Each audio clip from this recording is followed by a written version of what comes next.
بسم اللہ الرحمن الرحیم۔ جن اشخاص نے حضرت امام حسین علیہ السلام کو مکہ سے نکلنے اور کوفہ جانے سے روکا، ہماری تحقیق کے مطابق ایسے 10 اشخاص کے نام یہ ہیں۔ عبداللہ بن متی، تاریخی ابی مخف میں ہے کہ حضرت امام حسین علیہ السلام کوفہ کی طرف سفر کے دوران ایک چشمے پر اترے تو آپ کی عبداللہ بن متی سے ملاقات ہوئی، جو پہلے وہاں پر موجود تھا۔ جو ہی اس کی نظر امام پر پڑی، وہ امام کے قریب آ کر عرض کرنے لگا: اے فرزند رسول خدا، میرے ماں باپا پر قربان ہوں، آپ کیسے اس راستے پر آ رہے ہیں؟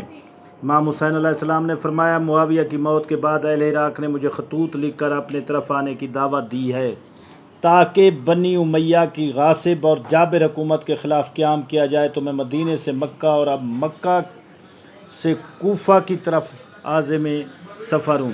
عبداللہ بن متی نے عرض کیا: اے فرزند رسول، اب میں آپ کو رسول خدا کی عظمت اور عرب کے احترام کی قسم دیتا ہوں کہ اس نظریے سے ہٹ جائیں، کیونکہ اگر بنی امیہ سے حکومت لینے کا ارادہ ہے تو بنی امیہ حتماً آپ کو قتل کر کے چھوڑیں گے، اور اگر خدا نخواستہ ایسا ہو گیا تو آپ کے بعد کسی شخص کی اہمیت باقی نہ ہوگی۔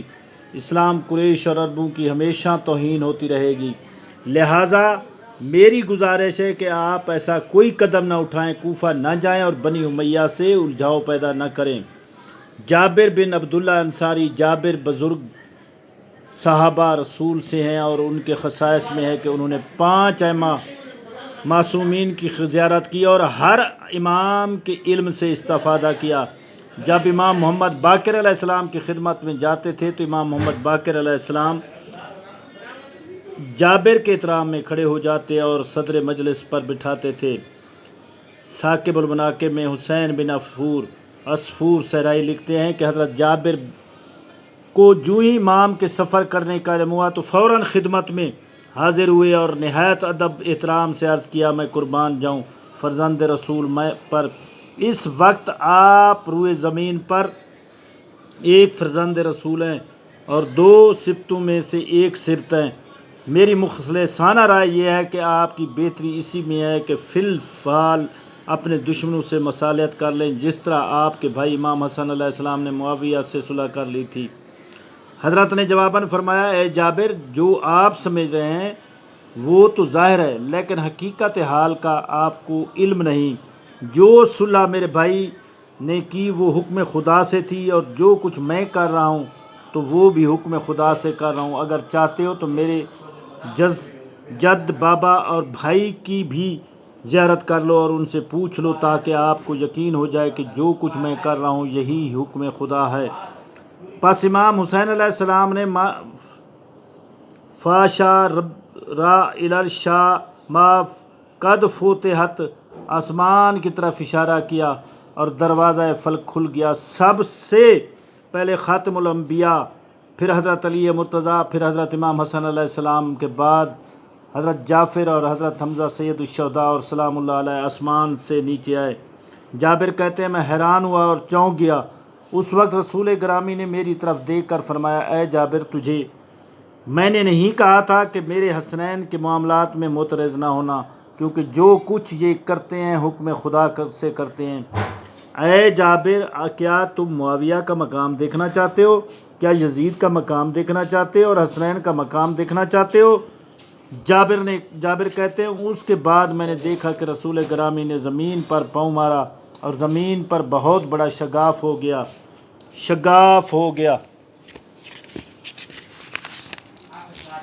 اور ایک دریا تک جا پہنچا۔ پھر اس دریا سے 7 دریا اور نکلے، ان کے بعد جہنم تھا، اور اس جہنم کے درمیان میں نے ان اشخاص کو دیکھا: ولید بن مغیرہ، ابو جہل، معاویہ، یزید۔ ان چاروں کو شیطان کی مدد کرنے والوں کے ساتھ ایک ہی زنجیر میں جکڑ کر سخت ترین عذاب دیا جا رہا تھا۔ پھر رسول خدا نے فرمایا: جابر، اب اوپر دیکھو۔ جابر دیکھتا ہے کہ میں نے سر کو بلند کیا اور دیکھا کہ آسمان کے دروازے کھلے ہوئے ہیں۔ میں نے بہشت، حور و قصور، غلمان کو دیکھا۔ پیغمبر اکرم نے امام حسین علیہ السلام سے فرمایا: والدی الحقنی، بیٹا میرے قریب آؤ۔ پس دیکھا کہ امام حسین رسول اللہ کے پاس آئے۔ پھر دونوں نے آسمان کی طرف عروج کیا اور جنت میں داخل ہو کر اعلیٰ علیین کے مقام پر جلوہ افروز ہو گئے۔ پھر لحظے کے بعد رسول گرامی اور امام حسین علیہ السلام واپس آ گئے۔ رسول گرامی کے ہاتھ میں امام حسین علیہ السلام کا ہاتھ تھا اور مجھے فرمایا، اے جابر، ھذا والدی مائی ہو وفاہانہ، یہ میرے فرزند ہیں جو اور میرے ساتھ ہی رہیں گے، لہذا جو کچھ یہ کرتے ہیں یا حکم دیتے ہیں اسے بلا چون و چرا قبول کرو اور سر تسلیم خم کر لو۔ جابر بیان کرتے ہیں، جب یہ معجزہ امام نے دیا تو میں نے عرض کیا، میں قربان جاؤں، آپ وہی کریں جو انہوں نے فرمایا ہے اور وہاں جائیں جہاں کا انہوں نے حکم دیا ہے، میری کیا مجال ہے۔ پس حضرت نے حضرت سے وداع کیا اور امام حسین علیہ السلام کے 40ویں پر حاضر ہوئے۔ عبداللہ بن عبداللہ نے کوفہ جانے سے روکنے کے لیے کئی دلائل بیان کیے، لیکن امام حسین علیہ السلام نے سب دلائل رد کر دیے۔ بالآخر عبداللہ نے کہا، اگر آپ نے ضرور جانا ہے تو ذرا مجھے رسول اللہ کی بوسہ گاہ پر بوسہ دے لینے دیجیے تاکہ میں چلا جاؤں۔ امام حسین علیہ السلام نے گلے اور سینے سے اپنا پیرہن ہٹایا اور فرمایا، اے عبداللہ، پیغمبر میرے سینے کو بہت چومتے تھے۔ اور عبداللہ بن عمر آگے بڑھا اور اس نے امام حسین علیہ السلام کے دل اور سینے کا بوسہ لیا۔ عمر بن عبد الرحمن بن حارث بن ہشام مخزومی مدنی ابو مخف نے اس سے روایت بیان کی ہے کہ اہل عراق نے امام حسین علیہ السلام کو ایسے خطوط لکھے جن میں کوفہ آنے کی دعوت دی۔ میں بھی مکہ میں تھا اور امام کی خدمت میں حاضر ہوا۔ سلام و حمد و ثنا کے بعد میں نے عرض کیا، ایک درخواست کرنے آیا ہوں اور یہی میری مخلصانہ نصیحت ہے، اگر آپ اجازت دیں تو عرض کروں ورنہ زبان بند رکھوں۔ حضرت امام نے اجازت دی کہ بتاؤ کیا نصیحت ہے، مجھے امید ہے کہ تمہاری رائے پسندیدہ ہوگی۔ میں نے عرض کیا ہے کہ میں نے سنا ہے کہ آپ عراق جانا چاہتے ہیں، تو میں آپ سے مخلصانہ طور پر گزارش کرتا ہوں کہ آپ ایسے شہر کی طرف جا رہے ہیں جس کے لوگ درہم و دینار کے غلام ہیں، اس لیے خطرہ ہے کہ درہم و دینار کے بدلے آپ سے جنگ کریں گے۔ جو لوگ آپ کو اب دعوت دے رہے ہیں وہی لوگ آپ پر تلوار کھینچیں گے۔ حضرت امام حسین علیہ السلام نے فرمایا، اے بھائی، تمہارا شکریہ، خدا تجھے جزائے خیر دے۔ میں جانتا ہوں کہ تو صرف مجھے نصیحت کرنے کے لیے آیا اور آپ کی باتیں معقول ہیں۔ ان لوگوں کے بارے میں نے جو کام کیا یا ترک کیا تو نتیجہ وہی نکلا جو تم کہہ رہے ہو، لیکن میں سب کچھ جانتے ہوئے وہی کروں گا جو میرے اللہ کی مشیت اور رسول خدا کا حکم ہے۔ عبداللہ بن جعفر بن ابی طالب مقتل الحسین میں ابو مخف بیان کرتے ہیں کہ امام سجاد علیہ السلام نے فرمایا کہ جب ہم مکہ سے نکلنے لگے تو ایک خط عبداللہ بن جعفر کا امام حسین علیہ السلام کے پاس آیا اور اپنے 2 فرزند بھی امام حسین کی خدمت میں بھیج دیے۔ خط کا مضمون یہ تھا کہ جو ہی میرا یہ خط پڑھو، عراق کی طرف ہرگز نہ جانا، اور میرا مخلصانہ اور برادرانہ مشورہ ہے کہ اس سفر میں اہل بیت کے گھرانے کے اجڑنے کے آثار دیکھ رہا ہوں، اور اگر خدا نہ خواستہ آپ شہید ہو گئے تو زمین پر تاریکی چھا جائے گی، کیونکہ آپ پوری کائنات کے محروموں کی امید اور پناہ گاہ ہیں۔ میں خود بھی جلدی آ رہا ہوں، آپ مکہ جانے کی جلدی نہ کریں۔ عبداللہ ابن عباس مقتل الحسین میں ابو مخف بیان کرتے ہیں کہ انہوں نے ریاض القدس سے نقل کیا ہے کہ جب امام حسین علیہ السلام مکہ چھوڑنے اور کوفہ جانے کی تیاری کی تو عبداللہ بن عباس آئے اور کافی دلائل پیش کیا اور عرض کیا، اگرچہ مجھ جیسے بے بزاد کو آپ جیسے عظیم امام کو نصیحت کرنے کا کوئی حق نہیں ہے، لیکن قربان جاؤں مکہ کو نہ چھوڑیں یا پھر مدینہ آ جائیں، کیونکہ آپ کے باپ نے حرمین کو ترک کیا اور عراق کو دارالخلافہ بنایا، جس کا نتیجہ آپ کے سامنے ہے، اور اہل کوفہ نے بھی وہی ہیں۔ انہوں نے آپ کے بھائی حسن علیہ السلام سے کیا سلوک کیا، خیمے کو لوٹا، زخم لگائے، دشمن کے حوالے کیا، لہذا آپ ان کوفیوں کی بات پر اعتماد نہ کریں، وہ بڑے دھوکہ باز ہیں اور ان کی کسی بات پر اعتماد کرنا غلط ہے۔ حضرت امام حسین علیہ السلام نے ابن عباس کو خاموش کرنے کی خاطر فرمایا، اے میرے چچا زاد، مسلم بن عقیل نے مجھے خط میں لکھا ہے کہ 80,000 افراد سے بیعت لے چکے ہیں، اور دیگر اہل کوفہ کے خطوط بھی آئے ہیں کہ میں جلدی وہاں پہنچوں تاکہ لوگوں کی ہدایت کروں، اور اگر ان کے پاس نہ پہنچا تو خدا کو کیا جواب دوں گا؟ ابن عباس نے عرض کیا، میں بھی کوفہ میں یزید کے والی کے پاس تھا، اس کی حکومت مضبوط ہے اور وہ سب آپ کے دشمن ہیں۔ اگر کوفی آپ کو بلانے میں سچے ہیں تو پہلے اپنے حاکم کو شہر سے نکالیں اور مسلم بن عقیل کے ہاتھوں میں گورنری دیں، پھر آپ کا وہاں جانا مناسب لگتا ہے۔ اگر ایسا نہ کیا گیا تو آپ کو ایک بڑے یزیدی لشکر سے جنگ کرنا ہوگی، اور اگر آپ کا مددگار نہ ہوگا پھر بے یار و مددگار مارے جائیں گے۔ حضرت نے فرمایا، اس کے بارے میں کل جواب دوں گا۔ ابن عباس حضرت امام حسین علیہ السلام سے رخصت ہو کر چلے گئے۔ حضرت امام حسین علیہ السلام نے جب اس معاملے میں قرآن سے استخارہ کیا تو یہ آیت آئی، کل نفس ذائقۃ الموت وانما توفون اجورکم یوم القیامہ۔ میرے نانا نے یہ جو جواب خواب میں فرمایا ہے، نیز یہ قرآنی حکم دونوں میری شہادت کی تائید کرتے ہیں، لہذا اس کے علاوہ کوئی چارہ کار نہیں۔ جب دوسرے دن ابن عباس حضرت امام حسین علیہ السلام کی خدمت میں حاضر ہوا اور عرض کیا، کوفہ کی طرف سفر کے بارے میں کیا فیصلہ کیا ہے؟ تو امام نے فرمایا، اے میرے چچا زاد، میرا عراق کی طرف سفر کرنے کا پختہ ارادہ ہے، کیونکہ خداوند متعال کا یہی فیصلہ ہے۔ ابن عباس نے عرض کیا، قربان جاؤں، اگر سفر کا ارادہ پختہ ہے تو پھر مملکت یمن میں چلے جائیں، کیونکہ وہ بڑی وسیع و عریض مملکت ہے اور وہاں قبیلہ ہمدان آباد ہے، جو آپ کے باپ کے شیعہ ہیں، اور وہ آپ کے بھی محب اور دوست ہوں گے۔ جب وہاں ساکن ہو جائیں تو مملکت کے اطراف میں اپنے وفود بھیج کر اپنی بیعت کے لیے لوگوں کو دعوت دیجیے گا، وہاں سے آپ کا ایک لشکر بن جائے گا اور پھر جہاں قیام کرنا چاہیں قیام کر لیں۔ حضرت نے فرمایا، ابن عباس، مجھے آپ کی خالص محبت کا احساس ہے، لیکن میں کوفہ کی طرف سفر کرنے کا مصمم ارادہ کر چکا ہوں، اور کسی صورت میں یہ ارادہ نہ ٹوٹے گا، کیونکہ اس سفر عراق میں کچھ ایسے اسرار ہیں جنہیں ظاہر کرنا ضروری ہے، اور میں وہ سب جانتا ہوں، اور جو اس سفر میں مجھے درپیش ہے، کیونکہ اپنے جد بزرگوار اور بابا علی علیہ السلام سے سن چکا ہوں۔ نانا کے اس واضح فرمان کا کیا جواب دوں گا؟ جب انہوں نے فرمایا، اخرج الی العراق، اے میرے چچا زاد، ہمیں مستقبل کے حالات سب معلوم ہیں، تمام کی عمریں ہمارے سامنے ہیں، لہذا اس معاملے میں زیادہ گفتگو نہ کریں اور اس سفر سے روکنے کا اصرار نہ کریں، کیونکہ یہ معاملہ میرا ذاتی مسئلہ نہیں بلکہ الہی رضامندی اسی سفر میں ہے، اور نانا کے دین کی بقا اسی میں ہے۔ جناب عبداللہ بن عباس نے عرض کیا، اگر یہی آپ کا ارادہ ہے اور اس میں تبدیلی ناممکن ہے تو خدارا عورتوں اور بچوں کو اپنے ساتھ نہ لے جائیں، کیونکہ یہ آپ کے لیے پریشانی اور فرض نگرانی کا باعث بنیں گے۔ حضرت نے فرمایا، ابن عباس، عورتوں کو کہاں چھوڑوں؟ ان کو کس کے سپرد کروں؟ ہن ودائی رسول اللہ وہن ایذن لا تفارقونی، یہ رسول کی امانتیں ہیں، بہتر ہے کہ یہ میرے ساتھ رہیں اور یہ بھی مجھ سے جدا نہیں ہونے چاہیے۔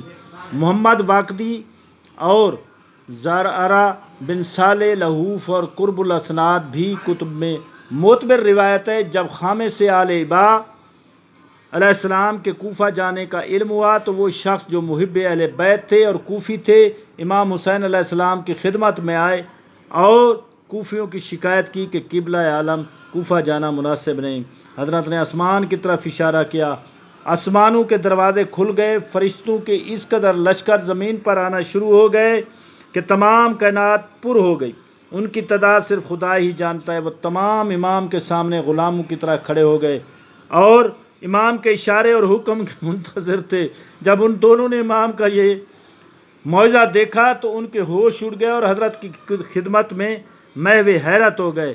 امام حسین علیہ السلام نے فرمایا، لولا تقارب الاشیاء حبوط الاجر لا قاتلہم بھولا، اگر مجھے وقت مہلت دیتا تو ان لشکروں کے ذریعے اپنے دشمنوں سے جنگ کرتا اور مجھے کوفہ کے کسی شخص کی ضرورت ہی نہ ہوتی، لیکن اب میری زندگی ختم ہونے والی ہے، لہذا خود قبرستان کی طرف جا رہا ہوں۔ ولیکن عالم علما ان ہنالک مسرعی و مسرع اصحابی لا ینجو منہم الاولادی، لیکن سب اچھی طرح جانتا ہوں کہ میرے اور میرے اصحاب کی قتل گاہ وہاں ہے۔ میرے سب اصحاب اور ہاشمی جوان سوائے علی بن حسین علیہ السلام کے مارے جائیں گے اور یہی میرے بعد امام ہوں گے۔ عمر بن سعید یہ مدینے کا والی تھا۔ تاریخ عاصم کوفی میں ہے کہ جب یہ امام حسین علیہ السلام کے مکہ معظمہ سے نکلنے کا علم ہوا تو اس نے یزیدی حکومت کی خیر خواہی کے طور پر امام حسین علیہ السلام کا خط لکھا، جس کا مضمون یہ تھا: اے فرزند رسول، مجھے معلوم ہوا ہے کہ آپ کوفہ کی طرف جانا چاہتے ہیں۔ میں نے آپ کا اس طرف جانا آپ کے لیے مناسب نہیں سمجھا، بلکہ اس ارادہ کو ترک کر دینے میں مصلحت دیکھتا ہوں، کیونکہ اس معاملے میں آپ کی جان کو بہت زیادہ خطرات ہیں۔ اس لیے اپنے بھائی یحییٰ کو یہ خط دے کر آپ کی خدمت میں بھیجا ہے تاکہ ان کے ساتھ مدینہ آ جائیں اور اپنے نانا کے پاس رہیں۔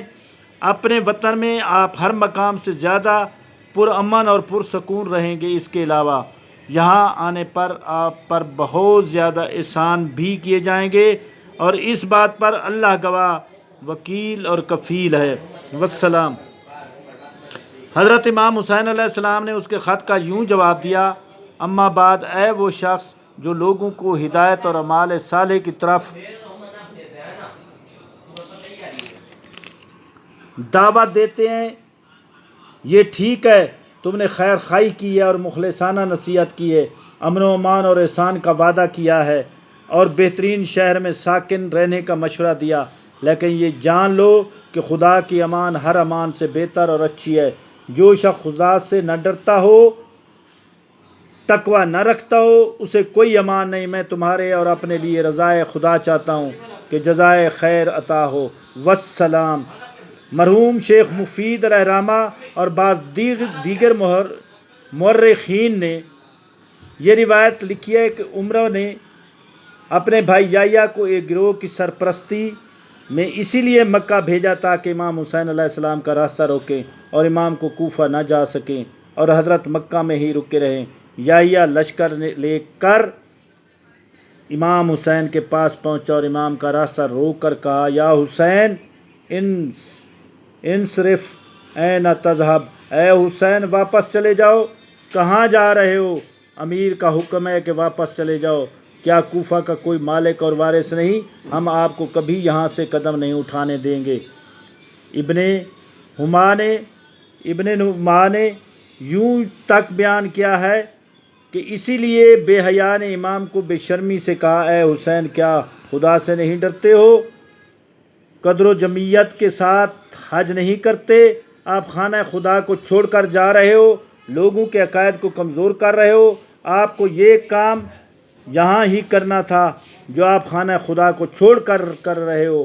آپ اگر ایسا کریں گے تو دوسرے لوگ آپ کیا کریں گے؟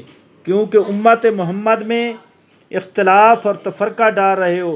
حضرت امام حسین علیہ السلام نے پہلے تو بڑی نرمی سے فرمایا: لی عملی ولکم اعمالکم انتم بریئون مما اعمل وانا بریء مما تعملون، کہ میرے لیے میرا اپنا عمل اور تمہارے لیے تمہارے اپنے کرتوت، تم میرے عمل سے بری ہو اور میں تمہارے اعمال سے بری ہوں۔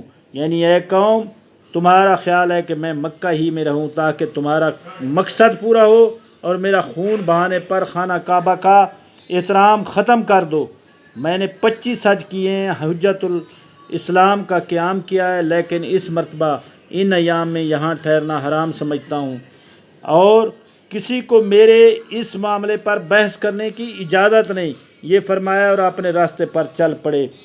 صاحب ارشاد لکھتے ہیں: یحییٰ کے لشکر نے امام حسین علیہ السلام کی سواری کو روکا تو بنی ہاشم کے جوان غضبناک ہو گئے اور تلواریں اور نیزے سیدھے کر لیے، نیز اس لشکر پر حملہ کر دیا۔ لڑائی ہوتی رہی، بہت شور و غل تھا اور عورتوں اور بچوں کے رونے کی آوازیں سنائی دیتی تھیں، لیکن حضرت امام حسین علیہ السلام نے اپنا سفر رواں دواں رکھا۔ والسلام۔